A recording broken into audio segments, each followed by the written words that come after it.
Smoking causes cancer. Smoking kills. புகைப்பிடித்தல் புற்றுநோயை உண்டாக்கும் மற்றும் உயிரை கொல்லும்.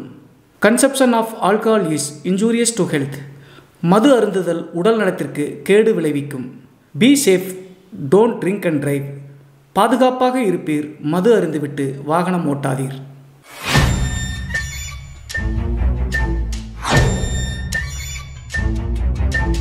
Hi everybody, நான் உங்கள் சிவா.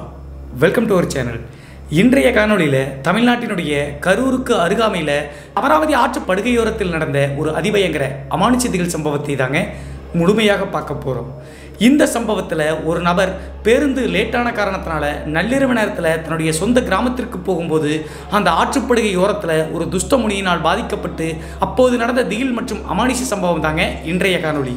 ஸோ இன்று பார்க்க போகிற இந்த சம்பவமும் கொஞ்சம் கூட சுவாரஸ்யம் மற்றும் த்ரில்லிங் குறையாமல் நீங்கள் அப்படியே எதிர்பார்க்கலாங்க. இதுபோன்று உங்களுடைய வாழ்க்கையிலும் ஏதாவது திகில் சம்பவம் நடந்துருந்துச்சுன்னா இந்த மின்னஞ்சல் மூலியமாக அதை ஷேர் பண்ணலாங்க. ஒருவேளை மின்னஞ்சலில் டைப் பண்ணுறது கஷ்டமாக இருந்துச்சு அப்படின்னா நம்ம சேனலினுடைய இன்ஸ்டாகிராம் லிங்க்கு கீழே டிஸ்கிரிப்ஷனில் கொடுத்துருக்கேங்க. அதில் போய் ஃபாலோ பண்ணிவிட்டு வாய்ஸ் நோட்டாக கூட ஷேர் பண்ணலாங்க. இது வரைக்கும் நம்ம சேனலை நீங்கள் சப்ஸ்கிரைப் பண்ணாமல் பார்த்துட்டு இருந்தாலும் சரி, புதிய பார்வையாளராக இருந்தாலும் சரி, வீடியோக்கு கீழே இருக்கக்கூடிய சப்ஸ்கிரைப் பட்டன் மற்றும் பெல் ஐக்கான் இரண்டையுமே கிளிக் பண்ணிடுங்க. நம்ம ஷோக்குள்ளே போகலாம்.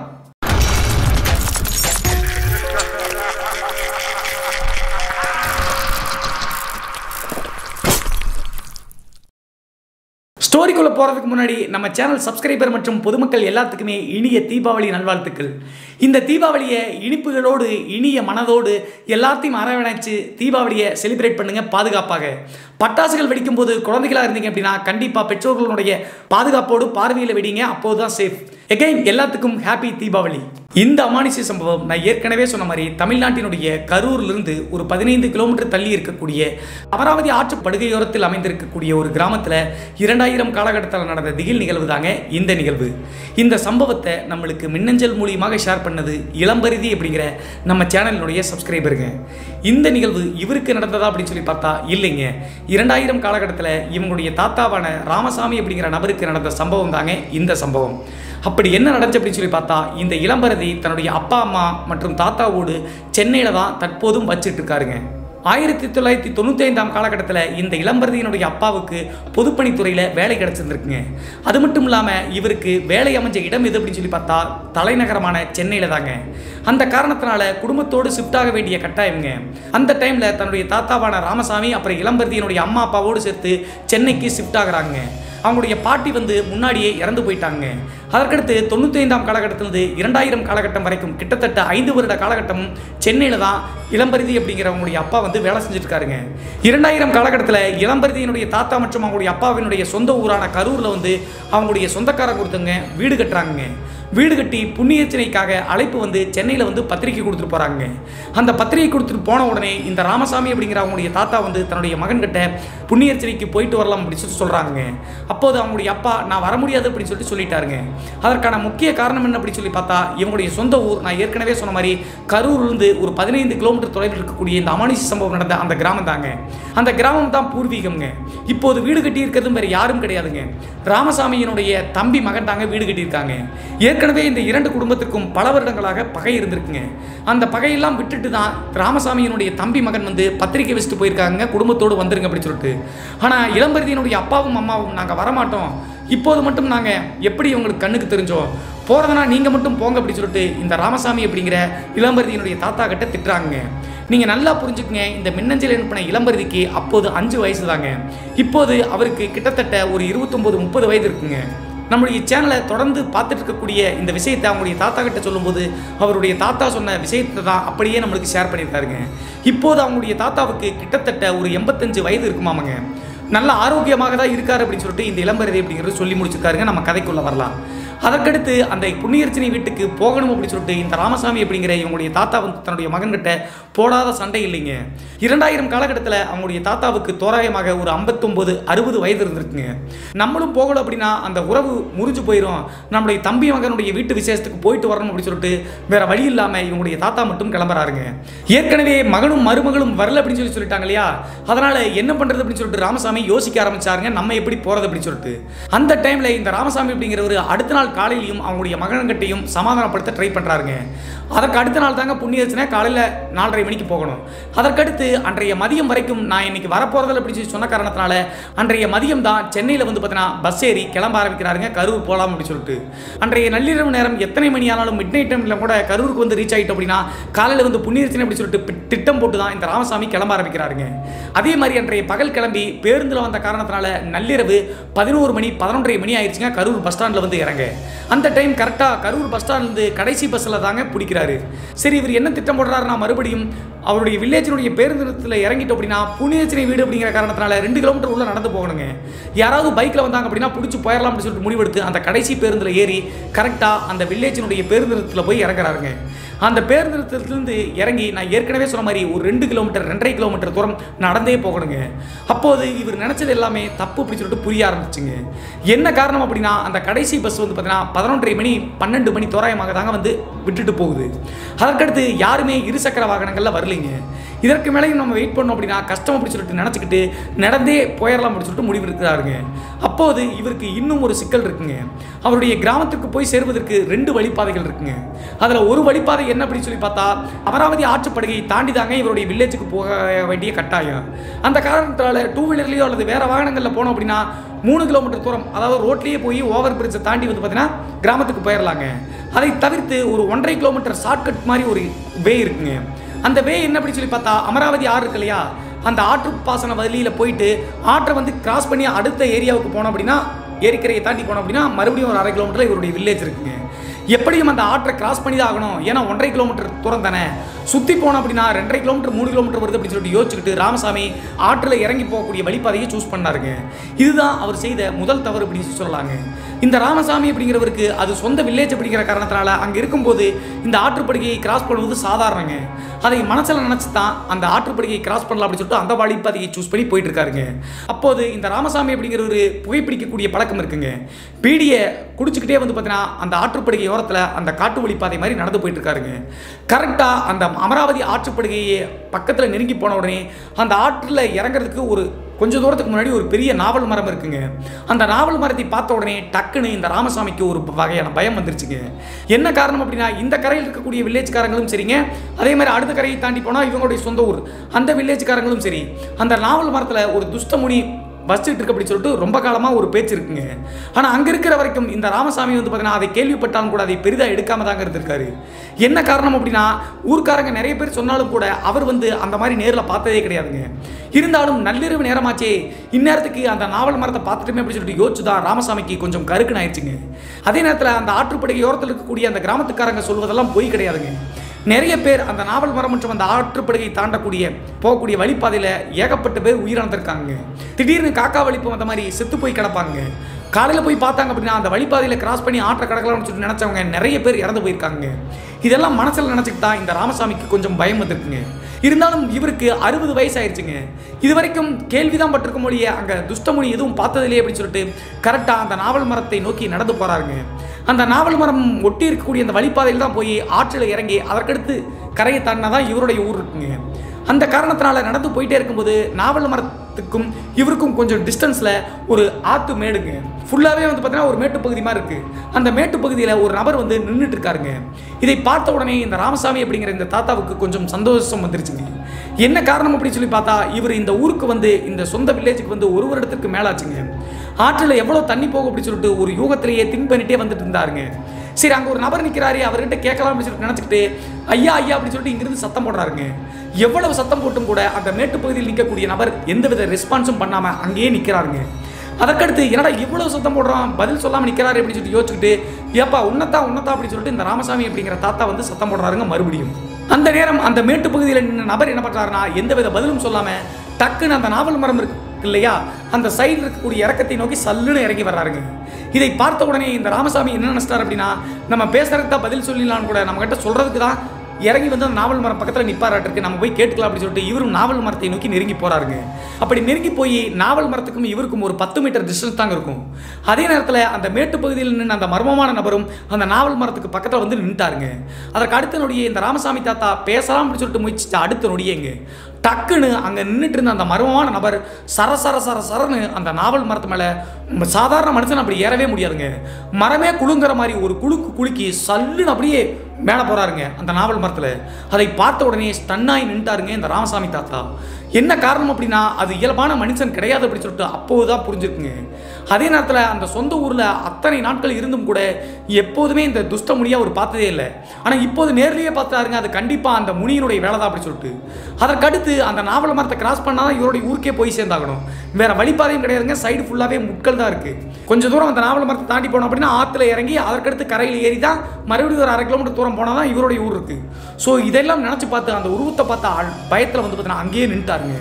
அதற்கு பின்பு என்ன பண்ணுறது அப்படின்னு சொல்லிட்டு கொஞ்ச நேரம் திகச்சு போய் நின்று ராமசாமி தாத்தா என்ன யோசிக்கிறார் அப்படின்னா, நம்ம திரும்பி ரிட்டனே போயிடலாம், உயிர் தான் முக்கியம் அப்படின்னு சொல்லிட்டு நினச்சாருங்க. அந்த காரணத்தினால ஏன்னா நாவல் மரத்தை கிராஸ் பண்ணணுமே, வேற வழி இல்லாமல் பேருந்து நிறுத்தத்துக்கே போயிடலாம் அப்படின்னு சொல்லிட்டு திரும்பினா அடுத்த செகண்டுங்க திரும்பி டக்குன்னு வந்து பார்த்தீங்கன்னா வந்த வழிபாதையை பார்க்கும்போது மறுபடியும் ஒரு 10 அடி 20 அடி தூரத்தில் அந்த மரத்தில் ஏறி அந்த உருவம் போச்சு இல்லையா, அந்த உருவம் இப்போது இவரை குறுக்காட்ட மாதிரி அந்த சைடும் பேருந்து நிறுத்தத்துக்கும் மறுபடியும் போக முடியாத அளவுக்கு நடு ரோட்டில் நிற்குதுங்க. இந்த காட்சியை பார்த்த உடனே நடுநடுங்கி போயிட்டாருங்க இந்த ராமசாமி தாத்தா. எவ்வளவோ பேர் இந்த ஏரியாவில் இறந்து போனதை அந்த சடலங்களை பார்த்தோம். அடுத்த நாள் காலையில் இந்த ஊர்க்காரங்க எல்லாமே நம்ம சடலத்தை தான் பார்க்க போகிறாங்க அப்படின்னு சொல்லிட்டு ராமசாமி தாத்தாவுக்கு அப்போதே புரிஞ்சிருச்சுங்க. இதை புரிஞ்சுக்கிட்ட ராமசாமி தாத்தா அந்த உருவம் தான் பேருந்து நிறுத்தத்துக்கு திரும்பி போக முடியாமல் அந்த வழிபாதையை குறுக்காட்டி நிற்குது, வேற வழி இல்லாமல் நாவல் மரத்தை தான் கிராஸ் பண்ணி போக வேண்டிய கட்டாயங்க. அந்த காரணத்தினால இவருக்கு ஐயப்ப சாமி மேலே தீராத பக்தி இருக்குங்க. ரொம்ப வருடங்களாக 10 வருடங்களுக்கு மேலே ஐயப்ப சாமிக்கு மாலை போட்டிருக்காருங்க, சபரிமலைக்கு போயிருக்காரு. அதனால ஐயப்பா அப்படின்னு சொல்லிட்டு வேண்டிக்கிட்டே அந்த நாவல் மரத்தை கிராஸ் பண்ணுறாருங்க. அந்த நாவல் மரம் எப்படி இருக்கு அப்படின்னு சொல்லி பார்த்தா அந்த வழிபாதை போகும்போது நாவல் மரம் சைடில் இருக்குங்க. ஃபுல்லாக வந்து பார்த்தீங்கன்னா பெரிய நாட்டு நாவல் மரங்க, ஆலமரம் சைஸுக்கு இருக்கும். அப்படியே கிளைகள் வந்து படர்ந்து போய் வெயில் வந்தாலும் சரி, அதே மாதிரி நிலா வெளிச்சம் வந்தாலும் சரி, ரோட்டை மறைக்கிற மாதிரி கும்பிட்டா இருக்கிற மாதிரி படர்ந்து போய் கிடக்குதுங்க. கரெக்டாக அந்த மரத்தினுடைய சென்டர் பகுதியில் கிராஸ் பண்ணும்போது தலையில் வந்து பயங்கரமான ஒரு பெயினுங்க, யாரோ இடி விழுந்த மாதிரி ஒரு தாக்கம். என்னாச்சு அப்படின்னு சொல்லிட்டு தலையில் டக்குன்னு கை வச்சு பார்க்கும்போது தலையில் என்ன இருக்குது அப்படின்னு சொல்லி பார்த்தா ஒரு சின்ன நாவல் பழம்ங்க. பெரும்பாலும் இந்த நாட்டு நாவல் பழம் அப்படிங்கிறது ஒரு கோழிக்குண்டு சைஸுக்கு தாங்க இருக்கும். அந்த பழம் அங்கேருந்து தலையில் விழும்போது அவ்வளோ பெயின்லாம் இருக்காது. ஆனால் இடி விழுந்த மாதிரி கொஞ்சம் அப்படியே திகச்சு போய் நிற்கிற மாதிரி வலி வந்துருச்சுங்க. இதுவும் அந்த முனியினுடைய வேலை தான் அப்படின்னு சொல்லிட்டு புரிஞ்சுக்கிட்டு திரும்பி பார்க்காம, ஏன்னா பின்னாடி தான் அந்த உருவம் நிற்கிதே முனியினுடைய தோற்றம், ஏன்னா அந்த சைடு போயிடக்கூடாது அப்படின்னு சொல்லிட்டு மறுபடியும் அந்த நாவல் மரத்தை எப்படியாவது கிராஸ் பண்ணிடலாம் அப்படின்னு சொல்லிட்டு 2 எட்டு 3 எட்டு எட்டி வைக்கிறாருங்க. இவர் நினைச்ச மாதிரியே அந்த நாவல் மரத்தை கிராஸ் பண்ணி ஒரு 5 அடி 6 அடி எட்டு வச்ச உடனே ஒரு பயங்கரமான வித்தியாசமான சத்தம் ஒன்று கேட்குதுங்க. கிராமத்தில் இருக்கக்கூடிய கிராமவாசிகள் நிறைய பேருக்கு தெரியுங்க, உம்மங்கடா அப்படின்னு சொல்லுவாங்க. அந்த விலங்கை நானும் பார்த்தது இல்லைங்க, ஆனால் நிறைய பேர் பார்த்துருக்காங்க. ஆத்துமேட்டு சைடில் தான் அது இருக்குன்னு சொல்லுவாங்க. அதனுடைய சத்தம் எப்படி இருக்கும் அப்படின்னு சொல்லி பார்த்தா ஒரு மனுஷன் வந்து பார்த்தீங்கன்னா அனத்தனா எப்படி சத்தம் கேட்கும், அந்த மாதிரி ஒரு விகாரமான சத்தம் தாங்க அந்த விலங்கு எழுப்பும், உம்மங்கடா அப்படிங்கிற விலங்கு. அந்த உம்மங்கடாவுடைய சத்தம் மாதிரி அந்த நாவல் மரம் இவர் அந்த மரத்தை தாண்டி வந்துட்டாரு, பின்னாடி வந்து பார்த்தீங்கன்னா முதுகுப்புறமாக கேட்குதுங்க. அப்போதும் வந்து பார்த்தீங்கன்னா திரும்பி பார்க்கலைங்க இந்த ராமசாமி தாத்தா அப்படிங்கிறவர். இவர் என்ன நினைச்சிட்டார் அப்படின்னா உம்மங்கடா மாதிரி சத்தம் கேட்குது, ஆனால் கண்டிப்பாக அந்த விலங்கினுடைய சத்தம் கிடையாது, இது அந்த முனி தான் கோபத்தில் வந்து பார்த்தீங்கன்னா அப்படி அனுப்புது அப்படின்னு சொல்லிட்டு புரிஞ்சுக்கிட்டாருங்க. அதனால் திரும்பி பார்க்காம அந்த அமராவதி ஆறு இருக்கக்கூடிய அந்த கரெக்டாக அந்த தண்ணி பக்கத்தையே வந்துட்டாருங்க. அதற்கடுத்து அந்த ஆற்றை பார்க்கும்போது இவருக்கு இன்னும் கொஞ்சம் பயம்ங்க. கிட்டத்தட்ட பறந்த அளவுக்கு தண்ணி போயிட்டு இருக்குங்க. ஆனால் இவருக்கு தெரியுங்க கண்டிப்பாக வந்து தண்ணி வந்து இழுவையாக இருக்காது அப்படின்னு சொல்லிட்டு, ஏன்னா ஆட்கள் இழுத்துட்டு போகிற அளவுக்கு இருக்காது, ஏன்னா அதுதான் சொந்த ஊர். அது மட்டும் இல்லாமல் எப்படியும் இடுப்பளவுக்கு மேலே தண்ணி இருக்காது அப்படின்னு சொல்லிட்டு இவரே கெஸ் பண்ணிட்டாருங்க. அந்த நேரத்தில் சாமியெல்லாம் கும்பிட்டு வேஷ்டியை மடிச்சு கட்டிட்டு, ஏன்னா இந்த சைடும் திரும்பி போக முடியாது, அந்த முனியினுடைய ஆட்டம் ஆக்கிரமிப்பு அதிகமாக இருக்குது. வேறு வழி இல்லாமல் ஆற்றை கிராஸ் பண்ணி அந்த ஏரிக்கரைக்கு போயிட்டு அதற்கடுத்து 1/2 கிலோமீட்டர் நடந்து போனது தான் இவரோட ஊர் இருக்கு இல்லையா. ஸோ சரி அப்படின்னு சொல்லிட்டு வேஷ்டி கட்டிட்டு ஆற்றுல இறங்கலாம்னு சொல்லிட்டு இறங்குறாருங்க. அப்போது இவருக்கு ஒரு 5 அடி 6 அடி சைட்லேயேங்க நாணல் புட்கள் இருக்கும் இல்லையா, அந்த நாணல் புட்கள் பக்கத்தில் ஒரு ஆடு ஒன்று நிற்கிறத பார்க்குறாருங்க. அதை பார்த்த உடனே அப்போதும் இங்கே ஒரு சுதாரிச்சுக்கிட்டாருங்க. அந்த ஆட்டை பார்க்கும்போது ஒரு ஜெய்ஜாயிண்டிக்காக இருக்கக்கூடிய ஒரு கெடாங்க, ஆட்டுக்கடா. அது மட்டும் இல்லாமல் கயிறை அத்துக்கிட்டு வந்து பார்த்தீங்கன்னா அங்கே சைடில் மேயிற மாதிரி அந்த பாவலா பண்ணிட்டு இருக்குங்க. அதை பார்த்த உடனே இவருக்கு புரிஞ்சிருச்சுங்க, இதுவும் அந்த முனியினுடைய வேலை தான். அந்த ஆட்டு கிடாத அந்த ரோப்போடு சேர்ந்து நம்மளை பிடிக்கிற மாதிரி பிடிச்சி எப்படியாவது இழுத்து இங்கேயே போட்டு தள்ளிடணும் அப்படின்னு சொல்லிட்டு முடிவெடுத்து அப்படின்னு சொல்லிட்டு இந்த ராமசாமிக்கு புரிஞ்சிருச்சுங்க. அந்த காரணத்தினால அதையும் பெரிதுபடுத்தாமல் நேராக ஆற்றுல இறங்கி திரும்பி பார்க்காம அக்கறையை நோக்கி நடக்க ஆரம்பிக்கிறாருங்க. நான் ராமசாமி அப்படி சொல்லிட்டு இந்த கதையில் சொல்வதை நீங்கள் பெருசாக எடுத்துக்கலாங்க. நான் தாத்தான்னு தான் நினைக்கிறேன், மரியாதைக்குரியதாக தான் நினைக்கிறேன். ஆனால் கதையை தொடர்ந்து சொல்லும்போது ஃப்ளோவில் வந்து அந்த பேர் மட்டும் வருங்க, அதனால் பெருசாக மரியாதை இல்லாமல் பேசுகிற அப்படின்னு சொல்லிட்டு நினச்சிக்காதீங்க. நிறைய பேர் கமெண்ட் பண்ணுறீங்க, அதனால தான் சொல்கிறேன். அதற்கடுத்து இவர் அந்த ஆற்றில் இறங்க இறங்க ஆழம் அதிகமாக இருக்கிறத நோட் பண்ணுறாருங்க. முட்டிங்கால் அளவு, அதற்கடுத்து தொடை அளவு, அதற்கடுத்து இடுப்பு அளவுக்கு வந்துருச்சுங்க. ஆற்றினுடைய சென்டர் பகுதிக்கு வந்துட்டாரு. இவர் கெஸ் பண்ண மாதிரியே இதற்கு மேலே ஆழம் இருக்காது, ஏன்னா சென்டரில் தான் நிற்கிறாரு. இனி போக போக ஆழம் குறைஞ்சிரும் அப்படின்னு சொல்லிட்டு நினச்ச அடுத்த செகண்டே இவருக்கு இன்னொரு பயங்கரம்.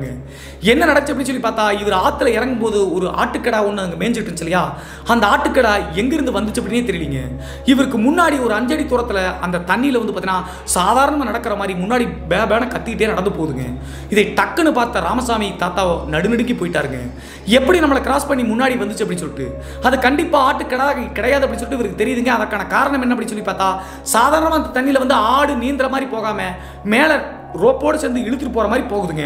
அது மட்டும் இல்லாமல் அந்த ஆட்டில் இருக்கக்கூடிய அந்த கயிறு வந்து பார்த்தீங்கன்னா இவரை ஒட்டுற மாதிரியே நிற்குதுங்க.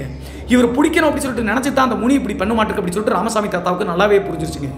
அப்போதும் அதை தொடாமல் பயத்திலே நின்றுட்டு இருக்காருங்க. அந்த நேரம் முன்னாடி போயிட்டு இருந்த அந்த ஆட்டுக்கடா திடீர்னு வந்து பார்த்தீங்கன்னா ஆற்றுக்குள்ளே உள்ள மூழ்கிற மாதிரி மூழ்கிட்டு கத்திக்கிட்டே வந்து பார்த்தீங்கன்னா தண்ணி இழுத்துட்டு போகிற மாதிரி ஒரு உணர்வுங்க.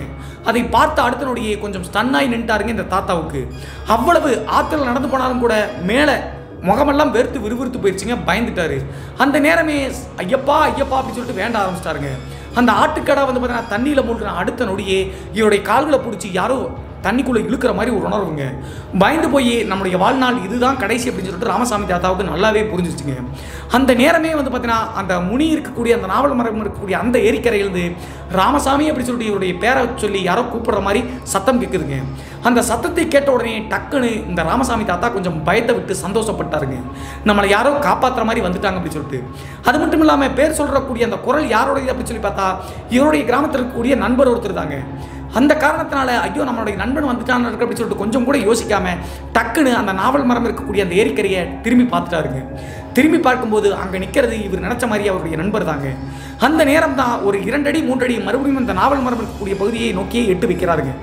எட்டு வச்சு ஒரு 2 அடி 3 அடி போன உடனே யோசிக்க ஆரம்பிச்சிட்டாருங்க இந்த ராமசாமி தாத்தா. என்ன யோசிச்சார் அப்படின்னு சொல்லி பார்த்தா, கூப்பிடுற நம்மளுடைய நண்பன் நம்ம இங்கே வர்றது அவனுக்கு தெரியாதே, இந்த ஆற்றை கிராஸ் பண்ண வர்றோம், நம்மளை கூட்டு போகலாம் அப்படின்னு சொல்லிட்டு அவனுக்கு எப்படி தெரியும் அப்படின்னு சொல்லிட்டு யோசிக்க ஆரம்பிச்சிட்டாருங்க. அது மட்டும் இல்லாமல் அவருடைய நண்பர் வந்து பார்த்தீங்கன்னா அவருடைய ஊரில் தான் இருக்காரு.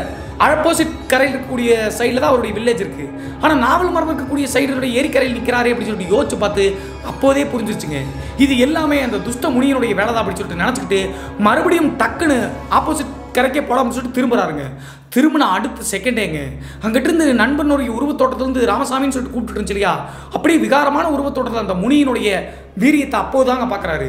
அந்த நாவல் மரத்தினுடைய உயரத்துக்கும் நண்பர் மாதிரி இந்த உருவத்தோற்றமும் அப்படியே மாற மாற பார்க்கும்போது பயங்கர விகாரமாக இருந்திருக்குங்க. அதற்கடுத்து ஆப்போசிட் கரை இருக்கக்கூடிய அவருடைய ஊர்க்கரையை போய் ரீச் பண்ணிடலாம், அப்போதான் நம்மளுக்கு பாதுகாப்பு அப்படின்னு சொல்லிட்டு வேக வேகமாக கால்களை எட்டு வைக்கிறாருங்க. எட்டு வச்ச அடுத்த செகண்டேங்க அந்த முனி வந்து அதை புரிஞ்சுக்கிச்சாட்டிருக்குங்க, இதற்கு மேலே அவனை விடக்கூடாது அப்படின்னு சொல்லிட்டு. அந்த ஆட்டுக்கடை வந்து பார்த்தீங்கன்னா ஒரு கயிறை வச்சுட்டு இந்த மாதிரி இருந்து உள்ள மூழ்குச்சுன்னு சொன்ன இல்லையா, கயிறு ஒன்று வந்து பார்த்தீங்கன்னா தண்ணியில் இருக்கக்கூடிய கால்களை பிடிச்சி அப்படியே சுற்றி காலோடு பிடிச்சி இழுக்கிற மாதிரி உணர்வு தென்பட்ட உடனே அப்படியே தண்ணிக்குள்ளேயே விழுந்துட்டாருங்க இந்த ராமசாமி தாத்தா. அந்த நேரத்திலேயே இவருக்கு நல்லாவே நீச்சல் தெரியுங்க. அந்த தைரியத்தில் தான் ஆற்றை கிராஸ் பண்ணலான்னு வந்திருக்காரு. அப்போது அவருடைய கால்களை பிடிச்சி எடுத்த அடுத்த செகண்டேங்க சுழல்னு சொல்லுவாங்க, நீர் சுழல். அதில் எவ்வளவு நீச்சல் வீரராக இருந்தாலும் சரிங்க உள்ளே இழுத்து அமுத்திடும் கொன்றும். அந்த மாதிரி நீர் சுழலில் சிக்கிற மாதிரி அவருடைய கால்கள் இழுத்து உள்ளே இழுக்க ஆரம்பிச்சிருச்சுங்க. அப்போதே ராமசாமி தாத்தா முடிஞ்சிச்சு அப்படின்னு சொல்லிட்டு முடிவெடுத்துட்டாருங்க. அது மட்டும் இல்லாமல் அவர் தண்ணிக்குள்ளே ஒரு முங்கிட்டாருங்க. முங்கி மேலே எந்திரிச்சு, எப்போதுமே தண்ணிக்குள்ளே இழுக்கும்போது 3 டைம் மேலே முங்கி எந்திரிப்பாங்க. முதல் டைம் முங்கி எந்திரிக்கும் போதே அந்த ராமசாமி தாத்தா பாதி கான்சியஸ் போயிடுச்சுங்க, மயக்கமான நிலைமைக்கு போயிட்டாருங்க. ஏற்கனவே அந்த பயத்தில் இருந்த காரணத்தினால அந்த டைம் தான் அந்த ராமசாமி தாத்தா பாதி கான்சியஸில் வந்து பார்த்தீங்கன்னா ஆப்போசிட் கரையில் வந்து பார்த்தீங்கன்னா தொட்டிச்சியம்மன் இருக்குங்க. அந்த தொட்டிச்சியம்மனுடைய ஞாபகம் அப்போதாங்க வருது. அந்த தொட்டிச்சியம்மனுக்கும் கரையோரத்தில் வைப்பதற்கான ஒரு வரலாறு இருக்குங்க, அங்கே கோவில் இருப்பதற்கான ஒரு வரலாறு இருக்குது. அது எந்த சைடு இருக்குது அப்படின்னு சொல்லி பார்த்தா இவங்களுடைய ஊருக்குள்ள ஏதாவது ஆப்போசிட் கரையில் தான் இருக்குது. அந்த கோவிலுடைய வரலாறு என்ன அப்படின்னு சொல்லி பார்த்தா இவர் சின்ன வயசு இருக்கும்போது தான் அந்த தொட்டிச்சியம்மனை பிரதிஷ்டை பண்ணாங்க. அதற்கான காரணம் 2 கரைகள் இருக்கக்கூடிய நிறைய வில்லேஜ் இருக்கக்கூடிய நபர்களும் இந்த முனியினால் ஆற்றை கிராஸ் பண்ணும்போது நைட்டெல்லாம் நிறைய பேர் இறந்து போயிருக்காங்க. இதையெல்லாம் கட்டுப்படுத்தணும் அப்படின்னு சொல்லி நினச்சிக்கிட்டு அந்த நாவல் மரம் இருக்கக்கூடிய அந்த கரையில் தான் தொட்டிச்சியம்மனை பிரதிஷ்டை பண்ணணும் அப்படின்னு சொல்லிட்டு இந்த சைடும் அந்த சைடும் ஊர்க்காரங்க முடிவெடுத்திருக்காங்க. ஆனால் அந்த முனியினுடைய தாக்கம் காரணத்தினால தடங்கள் ஏற்பட்டு அந்த நாவல் மரம் இருக்கக்கூடிய அந்த கரையில் தொட்டிச்சியம்மனை பிரதிஷ்டையே பண்ண முடியலைங்க ஊர்க்காரங்கனால. அதற்கடுத்து வேற வழி இல்லாமல் இந்த ராமசாமி தாத்தாவினுடைய கரை ஊர்க்காரங்க என்ன பண்ணாங்கன்னா, இந்த கரையிலையாவது நம்ம தொட்டிச்சியம்மனை பிரதிஷ்டை பண்ணிக்கலாம் அப்படின்னு சொல்லிட்டு பிரதிஷ்டை பண்ணியிருக்காங்க. அந்த தொட்டிச்சியம்மனை ராமசாமி தாத்தாவுடைய ஊர் சைடு பிரதிஷ்டை பண்ண காரணத்தினால தான் அதற்கடுத்து அங்கே மரணங்கள் குறைஞ்சிருக்குங்க. அந்த துஷ்ட முனியை அந்த தொட்டிச்சியம்மன் தடுத்தே வச்சிருந்துருக்குங்க. பெரும்பாலும் அக்கறையில் இருக்கக்கூடிய கிராமங்களுக்கு எந்தவித ஆபத்தும் இல்லாமல் தாங்க இருக்கு. இருந்தாலும் இந்த சைடு நாவல் மரம் இருக்கக்கூடிய பகுதியில் இருக்கக்கூடிய கிராமங்களுக்கு இப்போது வரைக்கும் நிறைய உயிர் பலிகள் ஏற்பட்டு தாங்க இருக்கு. இதெல்லாம் டக்குன்னு அரை கான்சியஸில் உணர்ந்த ராமசாமி தாத்தா வாய் விட்டு மயக்கத்திலே தொட்டிச்சியம்மா அப்படின்னு சொல்லிட்டு வேண்டிக்கிட்டே வந்து பார்த்தீங்கன்னா 2வது டைம் உள்ள மூழ்கிறாருங்க அந்த சுழல்ல. அந்த தொட்டிச்சியம்மா அப்படின்னு சொல்லிட்டு வேண்டின அடுத்த செகண்டாங்க அந்த நீர் சுழற்சி மாதிரி உள்ள இழுச்சு இல்லையா, அதுலேருந்து விடுபட்ட மாதிரி அந்த அரை மயக்கத்திலே வந்து பார்த்தீங்கன்னா ராமசாமி தாத்தா உணர்றாருங்க. அது மட்டும் இல்லாமல் அவரை யாரோ தலையோடு பிடிச்சி அக்கறை, அதாவது அவர் ஊருக்கு போகிற சைடு அங்கே தானே தொட்டிச்சியம்மன் கோவில் இருக்குது, அந்த கரையோரத்தில் இழுத்துட்டு போகிற மாதிரி கண்களில் வந்து பார்த்தீங்கன்னா பாதி மயக்கத்தில் பார்க்குறாருங்க. அப்படி பார்க்கும்போது ராமசாமி தாத்தாவுடைய கண்களுக்கு என்ன தட்டுப்படுது அப்படின்னு சொல்லி பார்த்தா ஒரு பெண்மணிங்க. அந்த பெண்மணி வந்து பார்த்தீங்கன்னா தலை முடியை வந்து பார்த்தீங்கன்னா ஃபுல்லாக ஒரு பெரிய கொண்டை போட்டுக்கிட்டு சிகப்பு கலர் பூ போட்ட சேரீ மாதிரி கட்டியிருக்காங்க. மஞ்சள் கலரில் ஜாக்கெட் போட்டு தலையை வந்து பார்த்தீங்கன்னா ராமசாமி தாத்தாவுடைய தலையை பிடிச்சிக்கிட்டு அப்படியே பின்னாடி இழுத்துட்டே அந்த தண்ணியில் இழுத்துக்கிட்டே அந்த பெண்மணி வந்து சாதாரணமாக நடந்து போயிட்டு இருக்காங்க. இதை அரை மயக்கத்தில் பார்த்த ராமசாமி தாத்தாவுக்கு அதற்கடுத்து என்ன நடந்துச்சு அப்படின்னே தெரியலீங்க. காலையில் முழிச்சு பார்க்குறாருங்க 6 மணி. எங்கே இருக்கிறாரு அப்படின்னு சொல்லி பார்த்தா அந்த புண்ணியர்ச்சனை பண்ணக்கூடிய வீட்டுக்கு பக்கத்து வீட்டில் இருக்கக்கூடிய சொந்தக்கார வீட்டில் தான் இவர் படுத்திருக்காருங்க. அது மட்டும் இல்லாமல் இவருடைய சொந்தக்காரங்க நிறைய பேர் அங்கே உட்காந்துருக்காங்க. 2000 காலகட்டத்திலாம் செல்போன் வசதி கிடையாது இல்லையா, அந்த காரணத்தினால சென்னையில் இருக்கக்கூடிய இளம்பரியினுடைய அப்பாவுக்கும் கூப்பிட்டு சொல்ல முடியலைங்க. இப்படி இருக்கும்போது 6 மணிக்கு முடிச்சிருந்துருச்ச ராமசாமி தாத்தா நார்மல் கண்டிஷனுக்கு வந்து நான் இங்கே எப்படி வந்தேன் அப்படின்னு சொல்லி கேட்குறாருங்க. அப்போது சொந்தக்காரங்க நிறைய பேர் திட்ட ஆரம்பிச்சிட்டாங்க.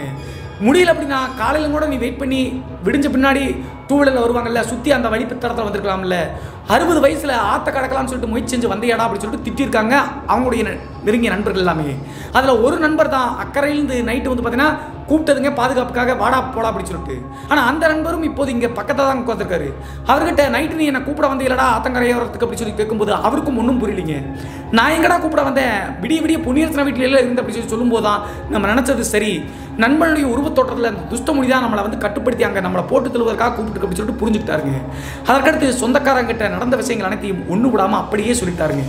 அந்த நேரம் ராமசாமி தாத்தாவுடைய நெருங்கிய நண்பர் ஒருத்தர் என்ன பண்ணுறாரு அப்படின்னா, ஒரு பெண்மணி வந்து சிகப்பு பூ போட்ட சேரீ மாதிரி கூட்டு வந்து பாதுகாத்தாங்க அப்படின்னு சொல்லி சொன்னாங்கல்ல. அதை சொன்ன உடனே அவருடைய நண்பர் என்ன சொல்கிறாருன்னா ராமசாமி தாத்தா கிட்ட, டேய் புண்ணியர்ச்சனை விசேஷத்தையெல்லாம் முடி, நம்ம நேராக அந்த தொட்டிச்சியம்மன் கோவிலுக்கு போய் சாமி கும்பிட்டு வரலாம் அப்படின்னு சொல்லி சொல்கிறாருங்க.